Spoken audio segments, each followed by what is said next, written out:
प्रयागराज महाकुंभ का आज 30वां दिन है, जहां आस्था का सैलाब निरंतर उमड़ रहा है। क्या आम और क्या खास, सभी प्रयागराज पहुंच रहे हैं। भक्ति और साधना का नया रिकॉर्ड बन रहा है। देश विदेश से पहुंच रहे करोड़ों श्रद्धालु संगम तट पर लगातार आस्था की डुबकी लगा रहे हैं। गंगा, यमुना और सरस्वती के पवित्र संगम में साधु संतों और श्रद्धालुओं का स्नान हर दिन नया इतिहास रच रहा है। बता दें कि 13 जनवरी से 11 फरवरी तक कुल 45 करोड़ से ज्यादा श्रद्धालु महाकुंभ में डुबकी लगा चुके हैं, जो अपने आप में एक अनोखा रिकॉर्ड है। और लगातार श्रद्धालुओं के पहुंचने का सिलसिला यहां पर चल रहा है।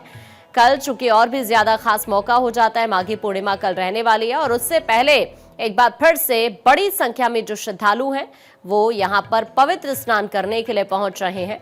आज महाकुंभ का 30वां दिन है और पवित्र स्नान लगातार यहां पर चल रहा है। साधु संत श्रद्धालु चाहे आम हो या फिर खास, सभी यहां पर आस्था की डुबकी लगाने के लिए पहुंच रहे हैं। अलग अलग जगहों पर व्यवस्थाएं पुख्ता तौर पर की जा रही है, कल को लेकर भी, क्योंकि कल भी पवित्र स्नान यहां पर माघी पूर्णिमा का रहने वाला है और उससे पहले प्रशासनिक स्तर पर तमाम व्यवस्थाएं यहां पर की जा रही है। बेहद ही भव्य और दिव्य नजारा महाकुंभ से सामने आ रहा है। खुद सीएम योगी लगातार अधिकारियों से बातचीत कर रहे हैं, क्योंकि पिछले 2 दिनों जिस तरह जाम की स्थिति देखने को मिली कई जगहों पर, अब उसके बाद एक बार फिर से यहाँ पर व्यवस्थाएं पुख्ता की जा रही हैं और जाम की स्थिति से राहत जरूर मिल गई है। लेकिन ये कहा जा सकता है कि वाहनों की रफ्तार थोड़ी धीमी है, क्योंकि श्रद्धालुओं का उत्साह इस चरम पर है कि बड़ी संख्या में श्रद्धालु यहाँ पर पहुंच रहे हैं। और इसी बीच महाकुंभ पर सीएम योगी का एक बड़ा स्टेटमेंट सामने आया। सीएम योगी कह रहे हैं विपक्ष दुष्प्रचार कर रहा है, ये देश को बपौती समझते हैं। सीएम योगी की तरफ से ये कहा गया है। दरअसल जिस तरह से पिछले कुछ दिनों में हमने देखा, विपक्ष की तरफ से महाकुंभ को लेकर कई तरह की बातों का जिक्र किया गया और उसके बाद अब सीएम योगी की तरफ से स्टेटमेंट आया है और सीएम योगी इस बात को लेकर कह रहे हैं कि विपक्ष दुष्प्रचार कर रहा है, ये देश को बपौती समझते हैं। इस बात का जिक्र करते हुए सीएम योगी, देखिए सीएम योगी लगातार मॉनिटरिंग कर रहे हैं, महाकुंभ को लेकर लगातार अधिकारियों से बातचीत कर रहे हैं। जिस तरह से यहां पर पिछले 2 दिनों में आस्था का सैलाब उमड़ा, उसको देखते हुए भी अधिकारियों को सीएम की तरफ से निर्देश दिए गए। वहीं महाकुंभ में इस्कॉन के संस्थापक आचार्य अभय चरण भक्ति वेदांत श्री प्रभुपाद को विश्व गुरु की उपाधि से विभूषित किया गया। 14 नवंबर, आपको बता दें कि यहां पर देखिए जिस तरह से जानकारी इस वक्त निकलकर सामने आ रही है।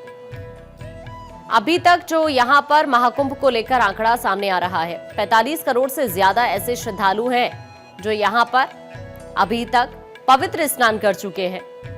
10 फरवरी की बात की जाए, 1 करोड़ से ज्यादा यहां पर श्रद्धालु पहुंचे जिन्होंने यहां पर आस्था की डुबकी लगाई।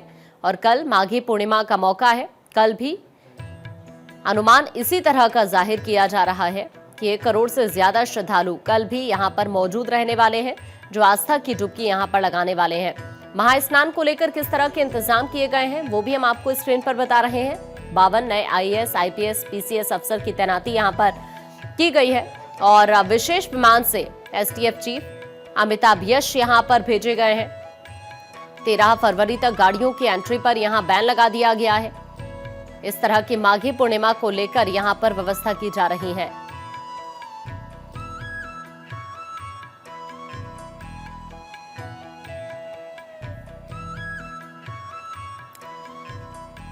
महाकुंभ में आज इस्कॉन के संस्थापक आचार्य अभय चरण भक्ति वेदांत श्री प्रभुपाद को विश्व गुरु की उपाधि से विभूषित किया गया। 14 नवंबर 1977 को ब्रह्मलीन हुए आध्यात्मिक गुरु को निरंजनी अखाड़े के पीठाधीश्वर आचार्य महामंडलेश्वर कैलाशानंद गिरी के सेक्टर 9 के शिविर में अखिल भारतीय अखाड़ा परिषद की ओर से ये उपाधि दी गई। बहुत बहुत आशीर्वाद, साधुवाद। आपने देखा होगा इस्कॉन बहुत बड़ी संस्था है और ऐसे नहीं, कई सालों से ये पूरे भारत में नहीं पूरे विश्व में काम कर रही है। इनके जो गुरुदेव है प्रभुपाद उपाध्याय जी, उनको हमने विश्व गुरु का जो है सम्मान दिया है, उनको विश्व गुरु के नाम से जाना जाएगा। मैं ये कहना चाहूँगा, वो जो महाराज श्री अभी जीवित नहीं है, उनका कैलाशवास हो चुका है, उनकी मृत्यु हो चुकी है, वो ब्रह्मलीन हो चुके हैं। उन्हीं को, उनकी याद में आज हमने, उन्होंने इतना बड़ा काम किया है, पूरे गीता पे काम किया है, पूरे भागवत पे कार्य किया है और हमने ये सोचा कि अच्छा है उनको विश्व गुरु की उपाधि दी जाए, इसीलिए उनको जो है आज हमने विश्व गुरु की उपाधि दी हुई है।